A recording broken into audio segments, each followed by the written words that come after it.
বন্ধ করেছে। ব্যাগ দিও আমায়। নিনজাটা কে গো?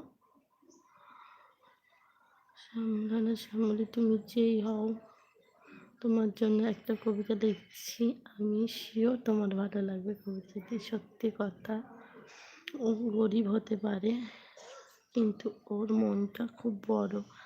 আজকে 9 মাস ধরে ওর সঙ্গে আমি কথা বলেছি। হোক না গো গরিব, ভালোবাসার মানুষটা যদি সঠিক হয় না মামনিদি, দেখবা রোজ মাংস ভাতের প্রয়োজন হয় না, ডাল ভাতেও না অনেক সুখ।